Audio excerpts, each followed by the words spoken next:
14. El láser. Con Javier Casal.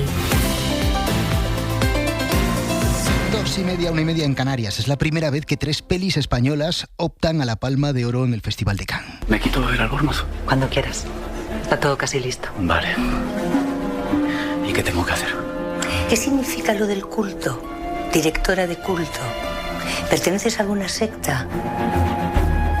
Amarga Navidad de Almodóvar, su obra más íntima. El ser querido de Rodrigo Sorogoyen. Y La bola negra, la peli sobre Lorca de los Javis. Pepa Blanes, ¿qué tal? Muy buenas tardes. ¿Qué tal? Buenas tardes. Pepa, esto no garantiza nada, pero bueno, sí es en primer lugar histórico, porque nunca había ocurrido, pero también es indicador del buen momento que está viviendo el cine español dentro y fuera de casa, ¿no? Sí, es un buen momento, lo vimos el año pasado, lo vamos viviendo, ¿no?, en los últimos años, pero es cierto que el cine español vive un momento dorado, lo decía Thierry Frémaux, el jefe máximo de Cannes, en esa rueda de prensa donde ha contado toda la programación, y se demuestra en esa selección de 3 películas que citabas, 3 películas españolas compitiendo por primera vez por la Palma de Oro. Todo el mundo más o menos esperaba 2 de ellas, ¿no? Todo el mundo esperaba Amarga Navidad, con la que Almodóvar vuelve a Cannes. En un momento en que realmente el cine de autor necesita visibilidad, Cannes es el gran festival que celebra el cine de autor. Así que debemos congratularnos todos de que en mayo estaremos 3 películas compitiendo. 3 películas compitiendo, porque también está Rodrigo Sorogoyen, que estuvo con Asbestas, pero fuera de competición, y ahora en competición con El ser querido, con Javier Bardem y Victoria Luengo. La actriz es parte también, por cierto, del reparto de Amarga Navidad. Bueno, es importante porque demuestra una calidad y demuestra un interés de los que tienen que elegir, demuestra un interés hacia el cine español. Bueno, destacaba el director ese interés hacia el cine español, y la sorpresa quizá la han dado Javier Calvo y Javier Ambrosi, que por primera vez van a pisar Cannes con La bola negra, la película sobre el asesinato de Lorca. Estamos los 3 en la sección oficial. Números 1 reales del mundo. Y yo nunca, o sea, lo que sí que no esperaba es estar en sección oficial, porque también era muy difícil. Bueno, pues 3 generaciones distintas de cineastas españoles que compiten con los autores más destacados, Casal, de todo el mundo, en una competición con pocas mujeres, solo 5, y de momento con ausencia de cineastas estadounidenses. No te vayas, Pepa, vale. Que creo que podemos felicitar a una de esas 3 voces que hemos escuchado en directo. Rodrigo Sorogoyen. Rodrigo, enhorabuena, buenas tardes. Hola, buenas tardes, ¿qué tal? Bueno, felicidades, que es que te pillamos ahí un poquito a tradición. Oye, la peli llega a los cines en agosto. Tú sabes ya, lo decía Pepa, ¿no?, lo que es triunfar en Francia, pero esta es la primera vez que compites ya en la sección oficial de Cannes. Efectivamente, esta es la primera vez. No sé si triunfar es la palabra. Hombre, sí, que tienes un César. Tenemos un César. Es un César español. Sí. Rodrigo, ir de la mano de otras 2 pelis españolas, ¿qué supone? No sé si esto dificulta, hay que verlo de forma egoísta, ¿no?, dificulta la carrera para ganar, o lo que supone es una gran satisfacción, ¿no?, porque retrata el buen momento que está viviendo el cine español. Sí, no creo que dificulte para nada. O sea, al final ganará una película, otras películas ganarán otros premios, y luego también puede salir muy reforzado aunque no ganes un premio.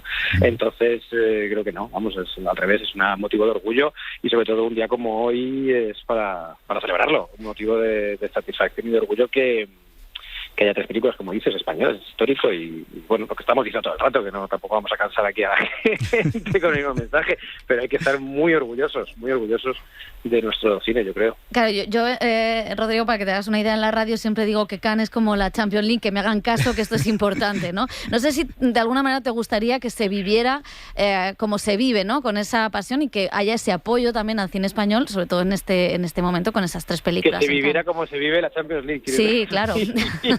Hombre, imagínate el mundo al revés, que hubiera frikis, ¿no?, cinéfilos, que solo vieran fútbol, ¿no?, y luego que todo Dios fuera al Festival de Cannes, todo Dios. Sería increíble. Ojalá se viva, sigamos trabajando para ello, ojalá se viviese así. Pero bueno, luego hay mucha... Sí, bueno, no sé, uno no sabe si vive en una burbuja o no, pero bueno, a mí me llegan también muchas buenas palabras y muchos buenos deseos, y gente que le gusta mucho nuestro cine. Hablo del español, no del nuestro. Entonces sí me siento ciertamente arropado, la verdad. Oye, Rodrigo, disculpa de nuevo por el atraco. Gracias, enhorabuena y sobre todo mucha suerte. Pues nada, muchas gracias. Un abrazo, cuídate. Podéis leer la crónica de Pepa y de Romero en cadenaser.com. Pepa Blanes, gracias. Adiós. 2:35. Una noticia buena frente a un escenario informativo que está marcado un día más por una guerra que vive un alto el fuego tan frágil que Israel lo sigue rompiendo un día más en Líbano, y porque ahora mismo no existe ninguna certeza de que las dos partes, Estados Unidos e Irán, se vayan a sentar finalmente en las negociaciones que deben celebrarse a partir de mañana en Pakistán. Netanyahu insiste: tenemos el dedo en el gatillo, atacaremos donde sea necesario, haciendo desde luego caso omiso, con estas palabras, a las advertencias de Europa, y con un Donald Trump enloquecido, augurando nuevos ataques si no hay acuerdos. Un Trump cuyas amenazas y anuncios tienen cada vez menos credibilidad y una fecha de caducidad más corta. Nicolás Castellano, ¿qué tal? Muy buenas tardes. Buenas tardes, Javier. Bueno, vamos a situar primero, si te parece, el parte de guerra, la última hora de esta tregua que no parece tal, que se tambalea por momentos, y con una cita, la de las negociaciones de Islamabad, que también está en el aire, y ahí ha estado, ¿no?, ese mensaje que nos contabas a las 2 al arrancar esta edición de Hora 14, que ha dejado el presidente de Irán dudando de que estas negociaciones puedan prosperar con el escenario actual, ¿no? Sí, Pezeshkian, que responde directamente, Javier, a Netanyahu, y le repite que sus manos también permanecerán en el gatillo y que Irán nunca abandonará a sus hermanas y hermanos libaneses. Así, el presidente iraní desconfía del primer ministro israelí, de Trump, califica los ataques de Israel sobre el Líbano de una violación flagrante del acuerdo inicial de alto el fuego y una indicación, dice, seria de engaño y falta de cumplimiento sobre posibles acuerdos. Advierte que la continuidad de los ataques de Netanyahu sobre territorio libanés hará que las negociaciones carezcan de sentido, lo que deja en el aire que finalmente se sienten o no a negociar el próximo sábado en Islamabad. Mientras, en Beirut todavía continúan recuperando cadáveres entre los escombros de los bombardeos de las últimas horas, que han causado más de 250 muertos y que hace que se superen los 1.500 asesinados solo en este país. Desde Teherán también ha hablado el viceministro de Exteriores, en el que decía en esas declaraciones, Javier, que el estrecho de Hormuz, frente a las informaciones confusas, sí que está abierto y que cualquier buque que pida permiso podrá transitar con su carga por esta zona, aunque eso sí advierte de que parte del estrecho está minado. También desde Teherán, hoy han elevado, el jefe forense ha elevado al doble, a más de 3.000, el número de muertos en estos 40 días de guerra. Esa es la cifra, 4.500 muertos en lo que llevamos de guerra, una cifra que duele más que las gráficas del petróleo y que el precio, ese precio que estamos pagando por esta guerra ilegal emprendida por Donald Trump y por Benjamin Netanyahu. Decíamos antes que estamos ante una incertidumbre total. Ayer contábamos lo bien que le habían sentado a los mercados el anuncio de la tregua, y los mercados, a rebufo de los acontecimientos y sobre todo del lenguaje nada sutil de Donald Trump, hoy lo que recogen es precisamente esa sensación de incertidumbre generalizada. De hecho, Pablo Anzola, ¿qué tal? Muy buenas tardes. ¿Qué tal? Buenas tardes. Estamos viendo cómo el petróleo vuelve a subir. Sí, el barril de Brent está rozando hasta ahora los $98. Es verdad que sigue muy por debajo de los niveles que marcaba a principios de semana, pero el repunte de algo más de un 3% muestra cómo esa euforia de ayer por la tregua ha dado paso a la prudencia por temor a que salte por los aires. Reflejo de esa calma tensa es también la fotografía que nos dejan las bolsas a esta hora. El IBEX 35 está cayendo un 0,2% y es el índice que menos pierde, entre otros como el CAC francés o el DAX alemán, que llegan a caer hasta un 0,8%. También los futuros de Wall Street apuntan a caídas moderadas a la espera de lo que pase y tras el optimismo que les llevaba ayer a firmar su mejor sesión del último año. La comunidad internacional pide a Israel que detenga esos ataques en Líbano que nos contaba Nico. El rey Felipe VI ha reclamado otra vez el cumplimiento de esa legalidad internacional desde un acto celebrado esta mañana en la Universidad Complutense de Madrid. A la luz de estos desafíos, reafirmar el derecho y, desde luego, la Carta Internacional de los Derechos Humanos como piedra angular de la convivencia resulta más necesario que nunca. La Unión Europea y sus Estados miembros deben seguir siendo vanguardia en la defensa de los derechos humanos, de su vigencia y de su universalidad. No se trata de una opción, sino de una exigencia ligada a nuestra identidad y derivada, evidentemente, de los claroscuros de nuestra historia. La importancia de los derechos humanos. Álvarez, el ministro de Exteriores, ha confirmado también esta mañana en el Congreso de los Diputados dos cosas. Primero, le ha puesto voz a la petición de España para que los 27 rompan el acuerdo de asociación entre la Unión Europea e Israel. Está ahí, sigue encima de la mesa por la inaceptable situación en Gaza, y la Comisión la hizo suya, pero yo creo que ahora, además, en estos momentos, se añade una situación absolutamente reprobable, condenable. Por lo tanto, no podemos seguir teniendo una relación de normalidad en la Unión Europea, sí. Y segundo, ha confirmado también en la Comisión de Exteriores de la Cámara Baja que España va a reabrir su embajada en Teherán. Y les anuncio que hoy he dado instrucciones a nuestro embajador en Teherán para que regrese durante este tiempo en el que se abre una esperanza para la paz y se vuelva a reabrir nuestra embajada entera. A Israel esto le sirve para acusar a nuestro país por ir, lo ha dicho el ministro de Exteriores, de ir de la mano de Irán. Congreso de los Diputados, Ojaib Nadi, ¿qué tal? Muy buenas tardes. ¿Qué tal, Casal? Vamos con la pata política, porque en esa Comisión de Exteriores hemos visto de nuevo la posición delicada del Partido Popular, con un Feijóo que un día parece que está optando al Nobel de la Paz y al día siguiente pues voces como Cayetana Álvarez de Toledo reivindican a Estados Unidos a pesar de que su presidente se salte todas las reglas internacionales. Posición, como digo, delicada que hemos vuelto a escuchar durante la mañana en el Congreso con la portavoz Esther Muñoz diciendo aquello de que las amenazas de Trump alentando un genocidio son una barbaridad. Pero Irán, que financia terroristas por todo el mundo para atacar a otros países, es evidente que va contra los derechos humanos. Y eso es perfectamente compatible con que en un momento dado el presidente de Estados Unidos haga una declaración y nos parezca que es una barbaridad. Eso es perfectamente compatible con saber que Estados Unidos, con independencia de Trump, tiene que ser un aliado prioritario para España. Barbaridad sí, pero Estados Unidos aliado. Y en esa Comisión de Exteriores, Ojaib, repetición de la jugada, ¿no? El PP ha vuelto a sortear una posición, que no es nada clara, rechazo a las amenazas de Trump, pero sin desligarse de los Estados Unidos. Sí, con el alto el fuego en Irán, el Partido Popular no aclara de manera definitiva su postura con respecto a la guerra, porque en su intervención en la Comisión de Exteriores, el diputado del Partido Popular, Carlos Floriano, cuando parecía que sí fijaba postura, introdujo el mismo matiz que el líder del PP, Núñez Feijóo. Para que no me tenga que decir que no digo lo que le estoy diciendo, no a la guerra y no al gobierno. Dice el principal partido de la oposición que el gobierno utiliza el no a la guerra para evitar hablar de la corrupción o el juicio de Ábalos y Koldo, aunque en su intervención el PP no se ha extendido mucho en lo relativo a la situación de Oriente Próximo, actitud también reprochada por el ministro de Exteriores.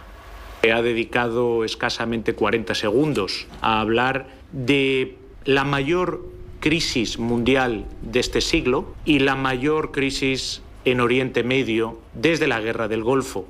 Probablemente es porque el Partido Popular en 40 segundos despacha todo lo que puede decir decentemente sobre su posición en este asunto. Álvarez ha acusado además a la derecha de no condenar las acciones de Israel en el Líbano, aunque desde Vox el diputado Carlos Flores aclara que ellos están con Estados Unidos e Israel, dicen, la única democracia en esa región.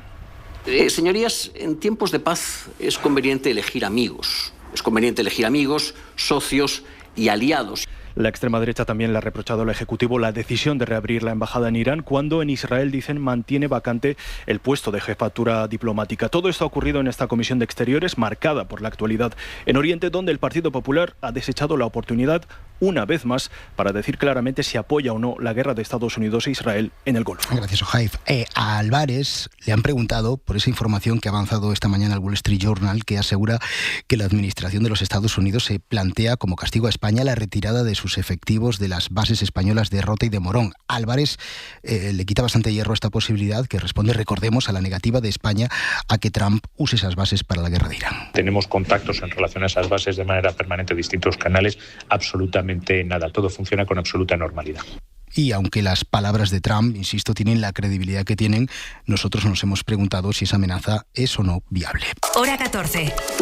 Es decir, que si Trump podría desmantelar o no las bases o dejarlas sin efectivo. Recordemos que las bases se articulan a partir de un acuerdo, de unos acuerdos antiguos entre las dos naciones, entre Estados Unidos y España. Javier Bañuelos. Sí, la clave está en el artículo 69 de ese convenio de cooperación entre España y Estados Unidos.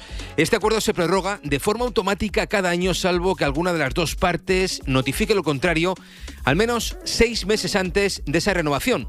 La de este año está previsto que se firme el próximo 21 de mayo.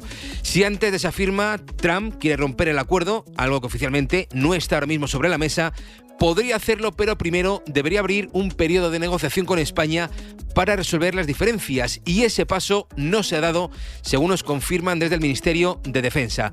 En cualquier caso, si Trump abriese esa negociación, se activaría un plazo de 12 meses. Si en ese tiempo las dos partes no llegaran a un acuerdo para resolver sus diferencias, entonces sí se podría romper este convenio bilateral. La salida de las tropas estadounidenses de Rota y de Morón, en todo caso, no sería inmediata. El convenio establece un plazo de un año para que Estados Unidos retire a todo su personal y a sus fuerzas militares, principalmente, recordemos, los 6 destructores de la Armada estadounidense. Y a la vuelta. En el juicio de las mascarillas. Hoy ha sido el turno de la empresaria que declaró en su día que había llevado bolsas con dinero a la calle Ferraz, a la sede del PSOE. Carmen Pano, su chofer y su hija han declarado. Tercer día de la vista en el Supremo. Pano ha contado que Ábalos quería un chalet en Cádiz. Se hicieron 2 pagos de 45.000 cada uno. Bien, ¿y llevó 45.000 cada vez? Sí. ¿Y quién le entregó a usted el dinero para que usted lo llevara al PSOE? Víctor de Aldama. Víctor de Aldama. Ábalos quería un chalet a cambio de otorgar una licencia para una operadora de hidrocarburos. Ahora lo contamos. Hora 14. Javier Casal. Para hacer la compra bien hay que ir a Carrefour. 3x2 en el queso en lonchas Gouda o Edam Carrefour de 300 gramos. Comprando 3, uno te sale gratis. Y no hay mejor precio que gratis. Hasta el 22 de abril. Para hacer la compra bien hay que ir a Carrefour. Energía, fuerza, vitalidad, lo puedes llamar de muchas maneras. Yo lo llamo Revital. Revital con ginseng mantiene tu energía durante todo el día. Revital, de Pharma OTC. ¿Ya sabes lo que dicen por ahí? Quien rasca, encuentra. Eso no lo dice nadie. No lo dice nadie hasta que rascas un rasca de la ONCE y te encuentras con una alegría o hasta con 1 millón de euros. Entonces ahí sí lo dices. Vaya que sí lo dices. Desde solo 50 céntimos con los rascas de la ONCE puedes rascar y encontrar momentazos y premios de hasta 1 millón de euros. Rascas de la ONCE. Rasca el momento. ONCE. Bien jugado. Juega responsablemente y solo si eres mayor de edad. Hora 14. Con Javier Casal. 2,46, 90.000 euros en metálico en 2 bolsas que una empresaria llevó supuestamente a la sede socialista de Ferraz. La denuncia partió de Carmen Pano, aliada con un empresario que a través de Aldama buscaba una licencia para operar con los hidrocarburos. Estamos en el Supremo. Isabel Vega, ¿qué tal? Muy buenas tardes. Hola, ¿qué tal? Buenas tardes. Isabel, Carmen Pano insiste, ¿no? Reitera en su declaración, la más esperada del día de hoy, eso de que Ábalos quería un chalet en Cádiz y que, y que había bolsas con dinero que ella llevó a la calle Ferraz y que ese supuesto chalet era el pago a un deseo trasladado por Víctor de Aldama. Sobre el chalet preguntaban mucho las acusaciones porque sería un delito de cohecho y también las defensas por si era solo un tema empresarial. En principio lo que el señor Claudio Rivas dice que es como inversión a un futuro. Luego no es como inversión a un futuro, es para el señor ministro. O sea, ¿la propiedad de la casa iba destinada al señor ministro? Sí. No solo el alquiler. Y el ministro tuvo su chalet para el verano de 2021 y pagó 3 meses. Dice Pano que se engancharon al alumbrado público y que aún deben dinero al jardinero. Cuando cesa el señor ministro de su puesto y viendo que no se estaba cumpliendo lo que se había dicho del tema de la obtención de la operadora, es cuando Claudio Rivas dice que hay que echarle. Esa licencia que quería Claudio Rivas conseguir con ese peaje del chalet para el ministro tiene una persona en el centro y es Víctor de Aldama. El empresario de hidrocarburos le ingresaba dinero a Carmen Pano se lo sacaba en efectivo a Aldama. 2 veces que fue a darle dinero, él le pidió que lo entregase directamente en la sede del PSOE. Yo en 2 ocasiones llevé 45.000 la primera y 45.000 la segunda de rebote a la sede del Partido Socialista en Ferraz. Este es el relato que viene repitiendo Carmen Pano y que se está investigando en la Audiencia Nacional. La empresa Virea cerraba así este tercer día de juicio, que es también el último de esta semana, porque no se retoma hasta el lunes. Hemos preguntado por esto de las bolsas, por este dinero, por estos 90.000 euros a la portavoz del PSOE, a Montse Mínguez, que ha dicho que no se ha descubierto nada nuevo en la declaración de hoy, que la declaración inicial ya se conocía en fase de instrucción y que defiende que el PSOE básicamente actuó desde el segundo uno. No descubrimos nada nuevo, el Partido Socialista lo tiene muy claro, no a la corrupción, y actuamos desde el minuto 0 para contravenir, para atacar esa corrupción. El dinero en efectivo sale de las cuentas corrientes del Partido Socialista, hemos colaborado con la justicia y aquí, por mucho que haya quien busque empatar el partido, hay una clara diferencia y los españoles también lo pueden ver. Montse Mínguez en referencia también a esos supuestos pagos de dinero metálico realizados desde la sede socialista de Ferraz. Son las 2 de la tarde y 49 minutos. Irene Montero ve posible hacer tándem electoral con Gabriel Rufián. Esta tarde en Barcelona, cita muy esperada en ese espacio a la izquierda del PSOE, con Sumar en plena reconstrucción y con un Rufián dejándose querer en Madrid primero y ahora en Cataluña. Montero ha estado esta mañana en la SER, precisamente en Barcelona, un acto conjunto con Irene Montero, el de Rufián, es decir, con Podemos, que llega, recordemos, tras el acuerdo in extremis alcanzado para las elecciones andaluzas. Radio Barcelona, Chaya Bello. Será un acto en el que ambos van a dejar clara la voluntad que tienen de unir fuerzas en las próximas elecciones. Hoy lo que Gabriel y yo decimos en este acto es que estamos dispuestos a hacer equipo. Lo que sí creo es que hay muchas formas diferentes en las que se pueden articular la cooperación. Pero el principal interrogante es cómo se puede canalizar esta hipotética alianza, sobre todo teniendo en cuenta que Esquerra sigue rechazando unir sus intereses a los de los partidos de ámbito nacional. Rufián insiste que él no se marchará de su partido a menos que le echen, pero sigue alimentando el camino y certificando una clara aproximación hacia Podemos, que a su vez puede ganar posiciones respecto a Sumar si este dúo se convirtiera en un ticket electoral. Montero ha abierto la posibilidad de que una alianza Podemos-Esquerra respete el ámbito territorial de cada uno. Podemos en España y Esquerra en Cataluña podemos impulsar esto. El acto ha levantado expectación. Las entradas para llenar el aforo se agotaron en pocos minutos, a pesar de que las cúpulas de los partidos interpelados lo viven o desde el escepticismo, como podría ser el caso de los comunes, o desde la oposición, como la que está mostrando Junqueras hasta ahora, que no asistirá ni siquiera al acto. Pues le han preguntado a Sumar, a la portavoz en el Congreso, a Verónica Barbero, y algo se debe estar moviendo, porque cuando Barbero habla de unidad en esa ecuación que saltó, recordemos, por los aires tras las elecciones generales, Barbero se incluye el factor Podemos. Todos los actos que tiendan a movilizar para una unidad nos parece pues no solo adecuados, sino positivos, y los apoyaremos, porque partimos de una reflexión ya desde el 23J muy importante en mi espacio, que es que la unidad de las izquierdas es muy importante, pero no es importante como una cosa etérea y magnífica, sino que es importante porque tenemos que frenar a la extrema derecha. Si queréis seguir el acto conjunto entre Rufián y Montero en Barcelona, esta tarde lo vamos a dar íntegro a través de nuestra web en cadenaser.com, también a través de nuestra app en un programa especial conducido por Pablo Tallón. Nos vamos ya hasta la redacción de informativos. Y ahí, pendiente de otras cuestiones de este día, está Javier Liébana. ¿Qué tal? Muy buenas tardes. ¿Qué tal, Casal? Buenas tardes. En Mallorca, la Guardia Civil ha detenido a un hombre de 46 años que saltó al campo en un partido de fútbol entre niños para pegar a un chaval de 12 que había dado un golpe involuntario a su hijo. El menor tuvo que ser hospitalizado con una conmoción cerebral. Información desde Radio Mallorca de Juan Antonio Bauzá. El hombre ha quedado en libertad con cargos después de haber pasado a disposición judicial. Al parecer, todo empezó cuando la víctima dio un golpe involuntario al hijo del presunto agresor durante esta pachanga entre vecinos del municipio el pasado martes por la tarde, en el municipio mallorquín de Lloseta.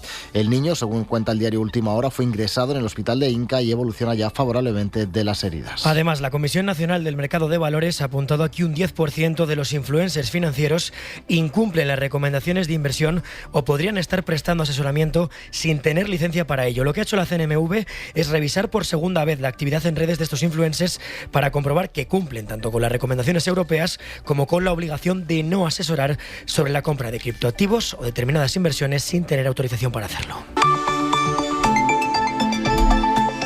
Y en principio, Sanidad y las comunidades autónomas tenían que haber aprobado esta mañana un manual de buenas prácticas para reducir los trámites administrativos para las eutanasias en casos urgentes. Todo está pactado, pero el visto bueno oficial pues ha tenido que ser aplazado. Y ha tenido que ser aplazado porque una única comunidad, la Comunidad de Madrid, es decir, Ayuso, Mariola Lourido, dice que tiene que hacer algún comentario previo, ¿no? Buenas tardes. Buenas tardes, Casal. Sí, Madrid pidió la retirada del nuevo manual sobre la eutanasia porque considera que hay que consultarlo con psiquiatras o con sociedades de paliativos y médicas para enriquecerlo, dice. Así que se ha decidido retrasar su aprobación en una reunión en la que las comunidades autónomas del PP han pedido al unísono la dimisión de la ministra Mónica García, como se ha encargado de manifestar la consejera de Sanidad de Ayuso.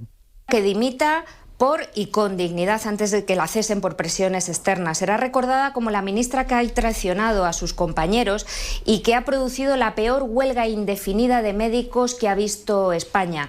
Mónica García es un caballo de Troya que está reventando la sanidad. Y es que se ha hablado también de la huelga de médicos y sobre el desplante de ayer de los sindicatos médicos por rechazar la mediación de la plataforma de los pacientes en la reunión en la que se iba a intentar negociar. Bueno, pues la ministra Mónica García ha dicho que se han desconectado de las reivindicaciones y del malestar de los profesionales. Por cierto, hablando de Madrid, la oposición en la comunidad ha reprochado duramente a la presidenta Isabel Díaz Ayuso su último contrato con el grupo Quirón por valor de 120 millones de euros. El gobierno de Ayuso solo reveló quién estaba detrás de este contrato cuando la SER preguntó de manera insistente. La oposición espeta a Ayuso en la Asamblea que la presidenta ha perdido ya la vergüenza. Javier Carrera.